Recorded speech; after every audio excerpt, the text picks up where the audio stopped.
यदि हम वायु के घर्षण के मानने को नगण्य मान लेते हैं, उस कंडीशन में किसी भी ग्रह के चारों ओर गति करता हुआ उपग्रह लगातार उसी कक्षा में गति करता रहेगा। पर बच्चों, यह वायुमंडल का घर्षण नगण्य नहीं होता और इसलिए हम देखते हैं कि ग्रह के चारों ओर गति करता हुआ उपग्रह धीरे धीरे वृत्तीय मार्ग से सर्पिलाकार मार्ग अपना लेता है और धीरे धीरे ये पृथ्वी पर वापस आ गिरता है। पर कहाँ? एक्चुअली वो पृथ्वी पर आने से पहले ही इस वायुमंडल में होने वाले घर्षण के कारण जो ऊष्मा उत्पन्न होती है, उस ऊष्मा के कारण जलकर नष्ट हो जाता है। तो बच्चों, हम देखते हैं कि इस उपग्रह का कक्षीय चाल कितना होना चाहिए। बच्चों, इसके लिए हम मान के चलते हैं कि पृथ्वी का द्रव्यमान m है और मान लीजिए पृथ्वी की त्रिज्या r है। अब किसी भी उपग्रह को इसकी सतह से h ऊंचाई पर हमको कक्षा स्थापित करनी है, या यूं कहें कि ये उपग्रह जिस कक्षा में घूम रहा है उसकी त्रिज्या r प्लस h होनी चाहिए। अब इस कक्षा में घुमाने के लिए इस उपग्रह का कक्षीय चाल का सूत्र क्या होगा, इसे हम ज्ञात करते हैं। अब इस उपग्रह का द्रव्यमान हम m मान लेते हैं और यह उपग्रह इस ग्रह के चारों ओर वृत्तीय मार्ग पर गति कर रहा है, जिसकी कक्षा की त्रिज्या r प्लस h होगी, यानी कि हम स्मॉल r बराबर r प्लस h ले रहे हैं। अब यह उपग्रह इस ग्रह के चारों ओर वृत्तीय मार्ग पर गति कर रहा है। हमने उपग्रह के प्रक्षेप्य के सिद्धांत से जाना था कि इसे वृत्तीय मार्ग पर गति करने के लिए पर्याप्त अभिकेंद्र बल इस ग्रह के द्वारा गुरुत्वीय बल से ही प्राप्त होगा। इस ग्रह के द्वारा इस उपग्रह पर लगाया गया गुरुत्वीय बल होगा F इक्वल टू Gmm/r², जबकि इस उपग्रह को ग्रह के चारों ओर गति करने के लिए जो अभिकेंद्र बल है उसका फॉर्मूला होगा mv²/r। vo हम ऑर्बिटल वेलोसिटी ले रहे हैं, यानी कि इस उपग्रह का कक्षीय चाल। अब यहाँ पर ये जो कक्षीय चाल है वो क्षैतिज के समांतर होता है। तो इसका मतलब ये नहीं कि हम शुरू से ही इस उपग्रह को क्षैतिज के समांतर प्रक्षेपित करते हैं। हमने इस वीडियो से देखा था बच्चों कि जब रॉकेट लॉन्च किया जाता है तो वो सीधे सीधे ऊपर ऊर्ध्वाधर भेजा जाता है। सीधे ऊपर ऊर्ध्वाधर भेजने का सिर्फ एक ही मकसद होता है कि वायुमंडल में तय की गई दूरी इस रॉकेट के द्वारा सबसे शॉर्टेस्ट हो, क्योंकि वायुमंडल में जितनी अधिक दूरी तय करेगा इस रॉकेट को इस वायुमंडल के द्वारा उतना ही घर्षण बल प्राप्त होगा, और जितना ज़्यादा घर्षण बल होगा तो उतनी ही ज़्यादा ऊष्मीय ऊर्जा उत्पन्न होगी, जिसके कारण रॉकेट के जल के नष्ट होने के चांसेस बढ़ जाते हैं। इसलिए रॉकेट को जब प्रक्षेपित किया जाता है तो सीधे ऊर्ध्वाधर ऊपर की ओर भेजा जाता है जब तक ये मैक्सिमम वायुमंडल को क्रॉस कर ले, और जब इसको कक्षा में स्थापित करने की बारी आती है, मतलब 2 स्टेज तब तक लगभग पार हो जाए होते हैं और अंतिम स्टेज बचा होता है जब सैटेलाइट को हमको ऑर्बिट में बैठाना होता है। उस कंडीशन में लगभग रॉकेट वायुमंडल को पार कर चुका होता है और इस स्टेज में रॉकेट अब स्लांट हो जाता है, तिरछा हो जाता है, और इसकी दिशा कुछ ऐसी होती है कि ये सैटेलाइट को क्षैतिज वेग प्रदान कर सके, इस क्षैतिज के समांतर। और इसलिए हमने यहाँ चित्र में इस ऑर्बिटल वेलोसिटी को क्षैतिज रूप में दर्शाया है। हम देख रहे हैं कि इस पृथ्वी के तल के ये समांतर दिख रहा है, यानी कि हम इसको क्षैतिज माने तो ये क्षैतिज के समांतर है। और इस प्रकार जब वेग दिया जाता है तो यह पृथ्वी की सतह पर वापस नहीं गिरता, बल्कि एक निश्चित कक्षा में इस ग्रह के चारों ओर परिक्रमा करने लगता है। और परिक्रमा करते हुए इस उपग्रह को अभिकेंद्र बल इस पृथ्वी के गुरुत्वाकर्षण बल द्वारा ही प्राप्त होता है। पृथ्वी के द्वारा आरोपित गुरुत्वाकर्षण बल का फॉर्मूला होगा F इक्वल टू Gmm/r, जबकि पृथ्वी के चारों ओर परिक्रमा करते हुए इस उपग्रह का अभिकेंद्र बल होगा mvo²/r, जहां vo इस उपग्रह का कक्षीय चाल है। अब उपग्रह के प्रक्षेप्य के सिद्धांत के अनुसार ये दोनों ही बल बराबर होंगे और यहाँ से VO स्क्वायर बराबर होगा GM अपॉन R और VO बराबर होगा root under GM upon R। यहाँ पर R इस उपग्रह के कक्ष की त्रिज्या है, इसलिए R बराबर हम R प्लस H लिख सकते हैं। तो VO बराबर होगा root under GM upon R plus H। यदि पृथ्वी तल पर गुरुत्वीय त्वरण G हो तो G बराबर GM अपॉन R स्क्वायर होता है और यहाँ से GM बराबर हम लिखेंगे GR स्क्वायर और यह मान इस समीकरण में रखने पर हमें मिलेगा VO बराबर root under GR square upon R plus H। और इस प्रकार यदि हम R को इस रूट से बाहर लेते हैं तो ये हो जाएगा VO बराबर R root under G upon R plus H। और इस प्रकार किसी भी उपग्रह के कक्षीय चाल को समीकरण 1, 2 या समीकरण 3 के रूप में दर्शाया जा सकता है। यदि उपग्रह पृथ्वी के बहुत निकट हो, उस कंडीशन में R प्लस H यानी कि पृथ्वी की त्रिज्या और उपग्रह की उसके सतह से दूरी लगभग R के बराबर ही होगी, यानी कि पृथ्वी की त्रिज्या के बराबर ही होगी, या यूं कहे हम H को नेग्लेक्ट कर रहे हैं, इसलिए R प्लस H बराबर R होगा। और समीकरण 3 में यह मान रखने पर हमें मिलेगा VO बराबर R root under G upon R। और यदि इस R को मैं रूट के अंदर ले जाऊं तो ये R स्क्वायर हो जाएगा। तो यहाँ से हम लिखेंगे root under GR square upon G और VO बराबर होगा रूट अंडर GR। तो बच्चों, इस सूत्र से हमने देखा कि किसी भी उपग्रह का कक्षीय चाल उस उपग्रह के द्रव्यमान पर निर्भर नहीं करता। सूत्र से हम देखें तो कक्षीय चाल का मान निर्भर करता है केवल ग्रह के द्रव्यमान पर और ग्रह की त्रिज्या पर। यहाँ पर इस फॉर्मूले से हम देख रहे हैं यहाँ G भी आया है, तो हम ये भी कह सकते हैं कि कक्षीय चाल निर्भर करता है किसी भी ग्रह के गुरुत्वीय त्वरण के मान पर। एक्चुअली गुरुत्वीय त्वरण का मान ग्रह के द्रव्यमान पर ही निर्भर करता है, उसकी त्रिज्या पर ही निर्भर करता है। तो या तो हम द्रव्यमान और त्रिज्या भी बोल सकते हैं या फिर ग्रह का गुरुत्वीय त्वरण भी कह सकते हैं। अब हम पृथ्वी के लिए किसी भी उपग्रह का कक्षीय चाल कितना होता है इसका कैलकुलेशन करते हैं। सूत्र है VO बराबर रूट अंडर RG। अब पृथ्वी की त्रिज्या 6400 किलोमीटर होती है, जिसको हम 6.4 इंटू 10⁻6 मीटर लिखते हैं, और पृथ्वी की सतह पर गुरुत्वीय त्वरण का मान होता है 9.8 मीटर प्रति वर्ग सेकंड। ये दोनों ही मान इस सूत्र में रख के कैलकुलेशन करने पर हमें पृथ्वी के चारों ओर परिक्रमा कर रहे उपग्रह के लिए कक्षीय चाल का मान मिलता है 7.9 किलोमीटर प्रति सेकंड। अब हम देखते हैं कि पृथ्वी के चारों ओर इसे एक चक्कर लगाने में कितना समय लगेगा। पृथ्वी के चारों ओर या यूं कहें किसी भी ग्रह के चारों ओर उपग्रह को चक्कर लगाने में जितना समय लगता है उसे हम उस उपग्रह का परिक्रमण काल कहते हैं, यानी कि टाइम पीरियड ऑफ सैटेलाइट। इसे हम कैपिटल लेटर T से दर्शाते हैं। अब मान लीजिए हमने यही पृथ्वी ली है और यहाँ एक उपग्रह गति कर रहा है, इसके चारों ओर परिक्रमा कर रहा है, इसका परिक्रमण काल ज्ञात करना है। अब यह भी मान के चलते हैं कि यह उपग्रह H दूरी पर है, यानी कि इस उपग्रह की जो कक्षा है उसकी त्रिज्या होगी R प्लस H। बच्चों, हम जानते हैं कि दूरी और चाल में क्या संबंध होता है। सूत्र अनुसार चाल बराबर दूरी बटे समय होता है, तो समय बराबर होगा दूरी बटे चाल। बच्चों, यहाँ पर हम कक्षीय चाल की बात कर रहे हैं और एक कक्षा में घूमने के लिए जितना समय लगता है उसे हम परिक्रमण काल कहते हैं। तो यहाँ पर हम सूत्र को कुछ इस प्रकार लिख सकते हैं, परिक्रमण काल बराबर कक्षा की परिधि, मतलब एक चक्कर लगाने में जितनी तय की गई दूरी है वो इस कक्षा की परिधि होगी, अपॉन कक्षीय चाल। इस कक्षीय चाल को हम VO से दर्शाते हैं, तो T बराबर होगा 2 पाई R। इस कक्षा की परिधि होगी 2 पाई R और हमने इस उपग्रह का कक्षीय चाल VO लिया है तो VO लिख देते हैं। और अभी हमने VO का सूत्र ज्ञात किया, VO बराबर होता है GM अपॉन R।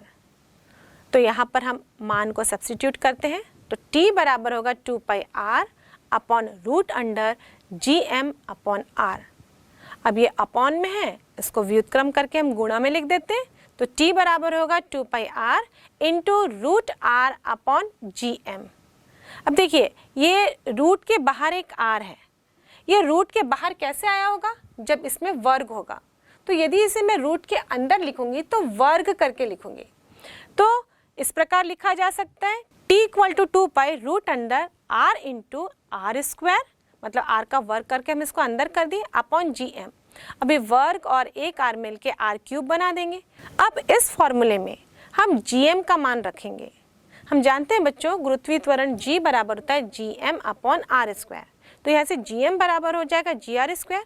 अब इस मान को इस सूत्र में लिखने पर हमें मिलेगा t बराबर 2π root under r cube upon GR square, और यही किसी भी ग्रह के चारों ओर गति करते हुए उपग्रह के लिए परिक्रमण काल का सूत्र है। अब इस फॉर्मूले में हम स्मॉल r का मान रख देते हैं, क्योंकि स्मॉल r इस उपग्रह की कक्षा की त्रिज्या है और ये पृथ्वी की त्रिज्या r और पृथ्वी की सतह से इस उपग्रह की दूरी का योग है, तो हम r बराबर r प्लस h लिखेंगे।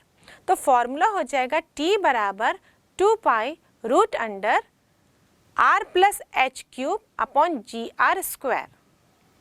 अब r स्क्वायर का मान इस रूट से बाहर हो जाएगा और फॉर्मूला बनेगा t equal to 2π upon r root under r plus H का क्यूब अपॉन g। अब बच्चों यह जो सूत्र है ये किसी भी ग्रह के चारों ओर गति करते हुए उपग्रह के परिक्रमण काल का सूत्र है। और इस सूत्र में हम देखें तो यहाँ पर कहीं भी उपग्रह का द्रव्यमान उल्लेखित नहीं है। इसका मतलब किसी भी उपग्रह का परिक्रमण काल उसके द्रव्यमान पर निर्भर नहीं करता। और इस फॉर्मूले से हम देखें तो यहाँ पर h आ रहा है और h पृथ्वी की सतह से यानी ग्रह के सतह से उपग्रह की दूरी है। इसका मतलब जैसे जैसे हम उपग्रह की दूरी पृथ्वी की सतह से बढ़ाते जाएंगे तो ये परिक्रमण काल का मान भी बढ़ जाएगा। वैसे भी ये स्पष्ट है कि किसी भी उपग्रह को गति करने के लिए एक निश्चित चाल की आवश्यकता है, मतलब कक्षीय चाल तो उसका नियत है, लेकिन यदि कक्षा की त्रिज्या बढ़ा दी जाए, कक्षा बड़ा कर दिया जाए, चाल वही है, तो उसे एक चक्कर लगाने में ज़्यादा समय लगेगा। और इस सूत्र से हम देखें तो किसी भी उपग्रह का परिक्रमण काल ग्रह के द्रव्यमान और ग्रह की त्रिज्या पर निर्भर कर रहा है। यदि हम स्मॉल g की बात करें तो वो ग्रह का गुरुत्वीय त्वरण ही है और गुरुत्वीय त्वरण का मान ग्रह के द्रव्यमान और उसकी त्रिज्या पे निर्भर करता है। तो बच्चों चाहे वो पलायन वेग का सूत्र हो या कक्षीय चाल का या परिक्रमण काल का, हमने देखा कि सूत्र में कहीं पर भी पिंड का द्रव्यमान या यूं कहे उपग्रह का द्रव्यमान का कहीं पर भी उल्लेख नहीं हो रहा है। केवल यहाँ पर ग्रह का द्रव्यमान और ग्रह की त्रिज्या ही इन सभी कॉन्सेप्ट को प्रभावित कर रहे हैं। तो क्या इस पिंड का द्रव्यमान या यूं कहे इस उपग्रह का द्रव्यमान कोई इंपॉर्टेंस नहीं रखता, हम उसके द्रव्यमान को नेग्लेक्ट कर सकते हैं? ऐसा नहीं है बच्चों। जब हमें अधिक द्रव्यमान वाले उपग्रह को प्रक्षेपित करना हो तो उस समय अधिक शक्तिशाली रॉकेट का इस्तेमाल किया जाता है। इस प्रकार उपग्रह का द्रव्यमान भी अप्रत्यक्ष रूप से हमारे कैलकुलेशन में जरूर रहता है। अब बच्चों हम पृथ्वी की सतह से सबसे समीप उपग्रह के लिए परिक्रमण काल का मान ज्ञात करते हैं। सूत्र अनुसार t बराबर 2π upon r root under r plus H cube upon g होता है। यदि उपग्रह पृथ्वी की सतह से बहुत पास है यानी r प्लस एच को हम लगभग r मान सकते हैं, यानी कि पृथ्वी की त्रिज्या मान सकते हैं। तो अब यह सूत्र हो जाएगा t बराबर 2π upon r root under r cube upon g। अब यहाँ पर r क्यूब है तो यहाँ से r स्क्वायर को हम रूट के बाहर निकाल लेंगे, तो ये सूत्र हो जाएगा t बराबर 2π upon r into r root under r upon g।